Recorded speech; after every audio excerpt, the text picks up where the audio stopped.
En fait, à part le défi technique, je dois pour ma part donc introduire le sujet des risques et crises en forêt, donc au travers d'une approche qui est thématiquement large, historiquement profonde, mais sera très brève en fait. D'autant plus qu'on a déjà perdu un petit peu de temps. Alors, je l'ai organisé autour de la question de l'évolution des risques en forêt. Donc, je l'ai organisé autour de la question de l'évolution des risques en forêt et de 4 exemples. Mais avant d'en venir à ces exemples, je vais mettre en place très rapidement quelques concepts. Donc, de manière succincte, puisque Nathalie Breda approfondira ultérieurement ces aspects. Les risques et crises en forêt, en fait, mobilisent non seulement la nature, mais aussi la société, et donc une sorte de dipôle nature et société qui sont représentés ici. Donc, les aléas auxquels ont affaire les forêts sont en fait naturels ou anthropiques, ou naturels sous influence anthropique. Alors, des aléas naturels, c'est le cas des aléas météorologiques, biotiques, voire telluriques. Les aléas anthropiques, ça peut être dans le passé des guerres, ça peut être des incendies, du changement d'utilisation des terres, la pollution, des crises économiques aussi déstabilisant la gestion. Et puis, ce que j'appelle aléas naturels sous influence anthropique, c'est par exemple le changement climatique qui résulte du renforcement anthropique de l'effet de serre, mais se manifeste via des aléas naturels finalement. Ça peut être aussi les invasions biologiques qui aussi résultent d'introductions artificielles. Donc en fait, la nature est utilisée par la société qui en retire des biens, des services et aussi des émotions. Et donc tout ce qui touche la nature touche aussi en rétroaction la société, si bien que la société subit la conséquence de ces aléas via l'exposition de la nature et donc des biens, services et émotions retirés par la société.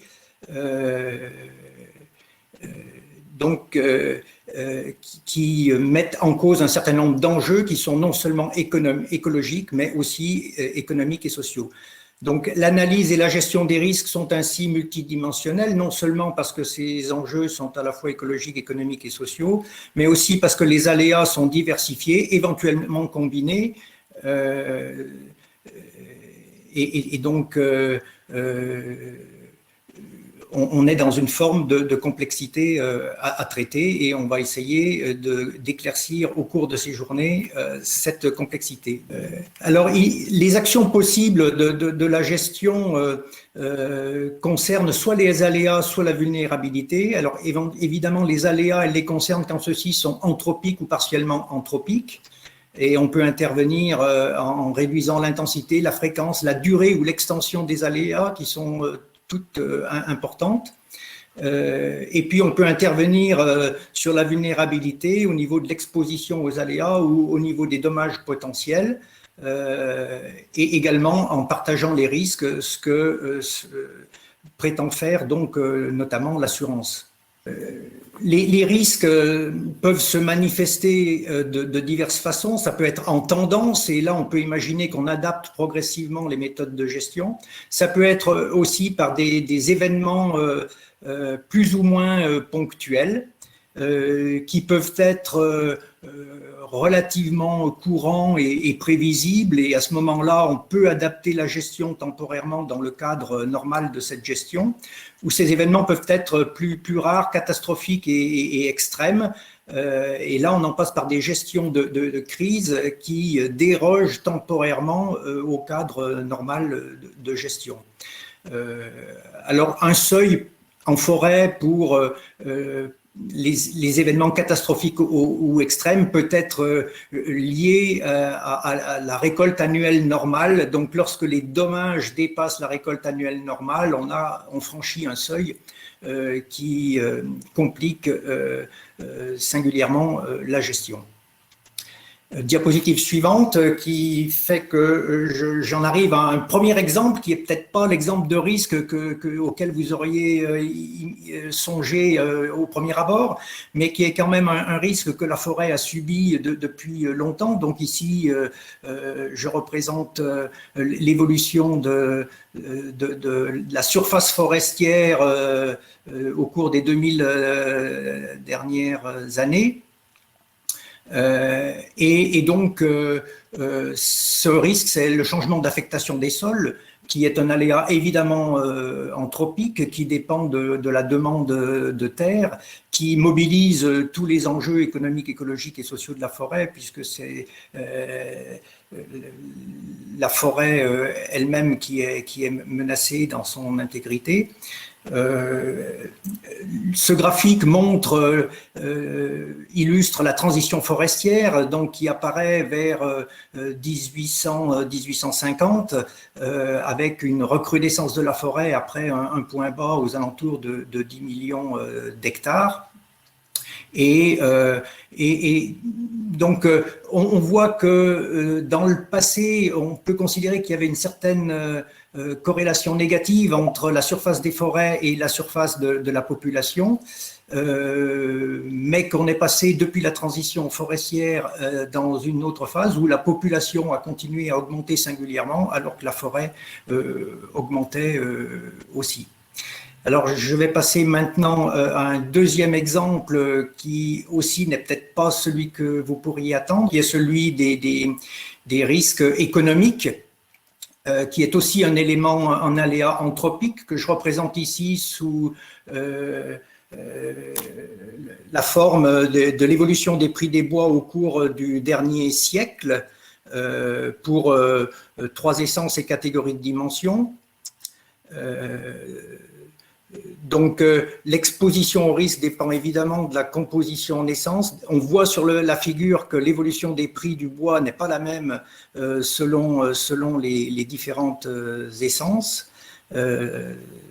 Ça représente un enjeu financier important. Je dirais qu'ici, c'est un cas très particulier sur lequel on voit des crises favorables, en tous les cas du point de vue forestier, par exemple les chocs pétroliers qui ont vu une augmentation très forte des prix du bois dans les années 1970. Et donc, il y a des gestions possibles via le partage des risques, notamment.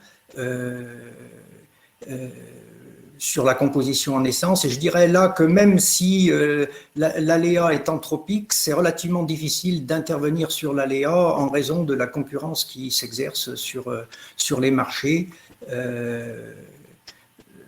Ça peut être une difficulté. Alors, je vais passer maintenant à des exemples qui sont peut-être plus proches de ce à quoi on peut s'attendre au cours des journées Régéfort, avec l'expérience des tempêtes. Donc, sur ce graphique, j'ai représenté à partir de la base de données Foreststorm, qui est en cours de complément pour les années très récentes. Donc, les dommages forestiers en millions de mètres cubes par hectare et par an au niveau européen et à l'intérieur du niveau européen au niveau français. J'attire votre attention sur le fait que l'ordonnée est en racine cubique, en fait, pour diminuer un peu l'importance des gros événements par rapport aux petits et voir aussi bien les petits que les gros. Donc l'aléa est naturel et éventuellement anthropique. Ici, vous savez qu'il y a une discussion sur le fait de savoir quel est le poids du changement climatique sur l'évolution des tempétueuses en Europe. L'exposition au risque dépend évidemment des essences, dimensions du sol, de la topographie, de la sylviculture.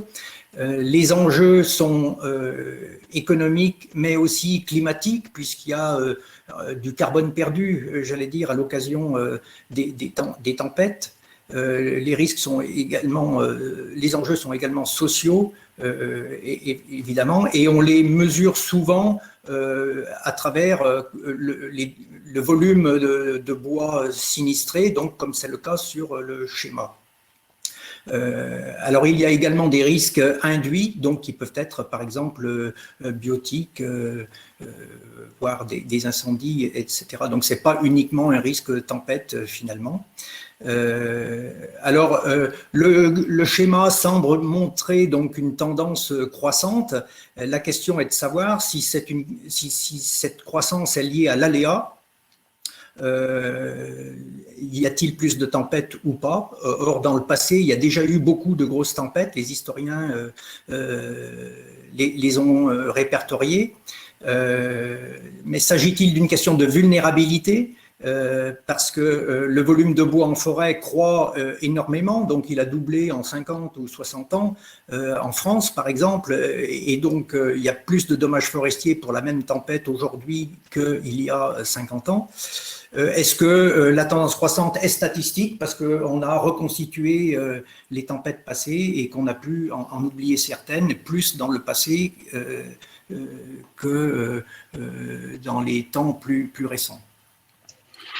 Alors la gestion est évidemment possible et consiste à réduire la vulnérabilité aux tempêtes, donc en intervenant sur l'exposition, les essences, les dimensions, la sylviculture, etc. J'en arrive au dernier risque que je voulais vous présenter là, qui est le risque d'incendie. Donc avec ici des données françaises, mais où sont distinguées les régions méditerranéennes et non méditerranéennes. Donc l'aléa est surtout anthropique, pas uniquement, mais surtout anthropique. L'exposition dépend de la sylviculture, dépend aussi du voisinage, puisque l'incendie se propage, un petit peu comme les phénomènes biotiques, ce qui est une caractéristique importante à prendre en compte. L'exposition dépend aussi de l'aménagement du territoire, de ce fait, et est très liée au changement climatique. L'enjeu est aussi climatique parce que si les incendies sont favorisés par le climat, ils favorisent inversement le changement climatique. Et donc l'enjeu est également social et devient de plus en plus économique lorsque on passe des zones méditerranéennes aux zones non méditerranéennes. Alors vous remarquerez sur ce graphique d'une part que les tendances en centaines de feux qui sont représentés en pointillés noirs ont évolué au cours du temps, à la hausse d'abord, mais à la baisse plus récemment. Donc le nombre de feux pourrait représenter l'aléa en quelque sorte. Et en revanche, la tendance de la part non méditerranéenne des surfaces incendiées est nettement à la hausse, ce qui traduit finalement l'extension des zones à incendie de forêt en France, qui apparaît nettement sur le graphique. Je conclus donc en passant à la diapositive suivante. Je vous ai présenté ici certains risques seulement. Par exemple, parmi ceux analysés par Schellhas en 2003, où il avait établi des pourcentages, donc les risques, j'ai parlé du risque tempête et du risque incendie, donc en bleu et en orange ici, je n'ai pas parlé de tous les autres. Par contre, j'ai parlé en plus du risque économique et du changement d'utilisation des sols. Et donc, bon, on peut conclure que les risques ont toujours été présents en forêt, mais changent de nature.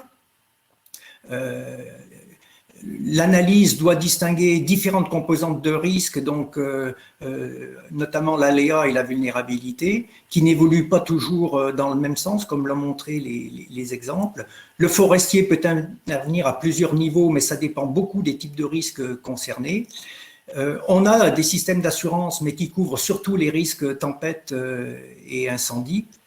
Et donc, les ateliers Régéfort insisteront aussi sur d'autres risques que ceux que j'ai pris en compte ici et que je ne voulais pas trop déflorer. Je vous remercie pour votre attention.